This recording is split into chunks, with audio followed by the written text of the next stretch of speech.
એટલે દેખાવ છો ભાઈ? હવે હાઈટ ટૂંકી છે પણ અવાજ પહોંચે છે ને? ઓકે.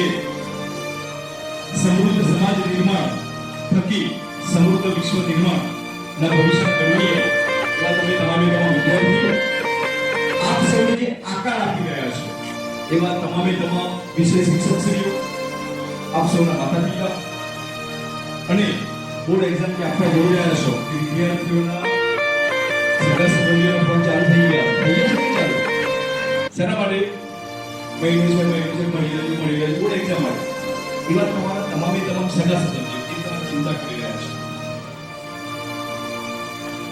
અને આપણે સૌ માટે માધ્યમ બન્યા છે આ સુંદર કાર્યક્રમ માટે એવા મારા પરમ મિત્ર અને આદરણીય આચાર્ય સાહેબ શ્રી, અરવલ્લી જિલ્લા કલેક્ટર શ્રી, સાબરકાંઠા જિલ્લા કલેક્ટર શ્રી, અરવલ્લી જિલ્લા શિક્ષણ શ્રી, ફરીથી આ શાળા સંકુલના તમામે તમામ ટ્રસ્ટી આ બધાનો આ તબક્કે હું આભાર માનું છું, વંદન કરું છું. આપણી પાસે 50 મિનિટ છે અને અમારી સાથે મેં એવું નક્કી કર્યું કે થોડી લાંબી વાતો કરવી પડશે પણ આ રીતે બધાને મળ્યા સાહેબશ્રીની જે વાત કરી એ પ્રમાણે 50 મિનિટમાં ખૂબ સરસ વાતો કરી દઈશું. તૈયાર છો બધા?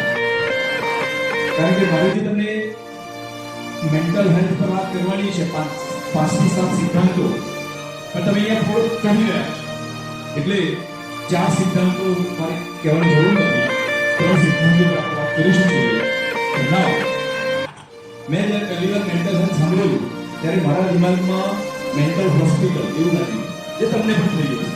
તમને થશે કે આટલો સારા સંકુલમાં છે, સરસ મજાના ટીચરો ભણાવે છે, હા તો અમારો મેન્ટલ હેલ્થ વિશે જેવું થાય છે બટ સમયને ધ્યાનમાં રાખતા મેન્ટલ હેલ્થ પછી મને સમજણ પડી કે એ તો બધા મારે લાગુ પડે છે, મને પણ લાગુ પડે છે, બધાને લાગુ પડે છે. એટલા માટે આ વર્ષે ભારત સરકારે સુપ્રીમ કોર્ટ તમામે તમામ આપણા કલેક્ટરશ્રીઓએ નક્કી કર્યું કે મેન્ટલ હેલ્થ માટે એક ચોક્કસ વાત વિદ્યાર્થીઓ સુધી પહોંચાડવી. નો ડાઉટ તમારા તમામે તમામ સબ્જેક્ટ્સ પ્રિન્સિપાલ્સ પ્રિન્સિપલ સાહેબ એના માટે સક્ષમ છે પણ જો એ વાતો કરવાનો શરૂ કરવાનો આ સમજે તમે એટલે જવાબદારીના ભાગરૂપે હું છેલ્લા 20 વર્ષથી આ ફિલ્ડમાં છું અને છેલ્લા ઘણા વર્ષોથી ખૂબ સારા રેકોર્ડ થયા છે. આપણે વાત કરીએ 4 તબક્કામાં વાત સમજીએ.